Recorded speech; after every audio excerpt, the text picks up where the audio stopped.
கோழைத்தனமாக திமுக முதுகில் ஒழியாமல் தைரியம் இருந்தால் பதவியை ராஜினாமா செய்துவிட்டு வாங்க நேருக்கு நேர் மோதுவோம் என திருச்சி எஸ்பி வருண்குமாருக்கு நாம் தமிழர் கட்சி பேச்சாளர் இடும்பாவனம் கார்த்திக் சவால் விடுத்துள்ளார். பிரதமர் மோடி துவங்கி வைத்த ஐபிஎஸ் அதிகாரிகள் மாநாட்டில் நாடு முழுவதிலும் இருந்து நூற்றுக்கணக்கான ஐபிஎஸ் அதிகாரிகள் பங்கேற்றனர். சைபர் குற்றங்கள் மற்றும் இணையதள மிரட்டல்களை தடுக்க தேவையான நடவடிக்கை தொடர்பாக 22 ஐபிஎஸ் அதிகாரிகளை கொண்ட ஒரு குழுவை நியமித்து அந்த குழுவின் தலைவராக தமிழ்நாட்டை சேர்ந்த திருச்சி எஸ்பி வருண்குமார் ஐபிஎஸ் தேர்ந்தெடுக்கப்பட்டார். இந்த நிகழ்ச்சியில் பேசிய அவர் நாம் தமிழர் கட்சி தொடர்பாக காட்டமான விமர்சனங்களை வெளியிட்டார். தனது குடும்பத்தினரை அந்த கட்சி ஏற்படுத்திய சைபர் குற்றங்களால் பாதிக்கப்பட்டதாகவும் அந்த கட்சியின் நடவடிக்கைகள் பிரிவினைவாதத்தை தூண்டுவதாகவும் கூறினார். இந்த பேச்சுக்கு நாம் தமிழர் கட்சி நிர்வாகிகள் பலரும் எதிர்ப்பு தெரிவித்து வரும் நிலையில் அக்கட்சியின் முக்கிய நிர்வாகி இடும்பாவனம் கார்த்திக் வருண்குமார் ஐபிஎஸ்க்கு சவால் பகிரங்கமாக விடுத்துள்ளார். இதுகுறித்து எக்ஸ் பக்கத்தில் பதிவிட்டுள்ள அவர், திமுகவுக்கு 3ஆம் கட்ட அல்லக்கை வேலை பார்ப்பது, ஆடியோக்களை வெளியிட்டு அற்பசுகம் காணுவது, பொய் வழக்கு போட்டு கைது செய்வது போன்ற சில்லறைத்தனமான வேலை பார்ப்பதை விட்டுவிட்டு அரசியலுக்கு நேரடியா வாங்க ப்ரோ என்று கூறியுள்ளார். மேலும் துணிவு திராணி ஏதும் இருந்தா உங்க பதவியை ராஜினாமா செய்துவிட்டு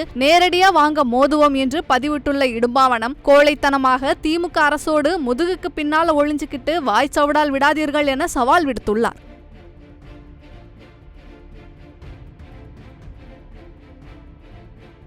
செய்திகளை உள்ளது உள்ளபடி தெரிந்து கொள்ள ரெஃப்ளெக்ட் நியூஸை சப்ஸ்கிரைப் பண்ணுங்க.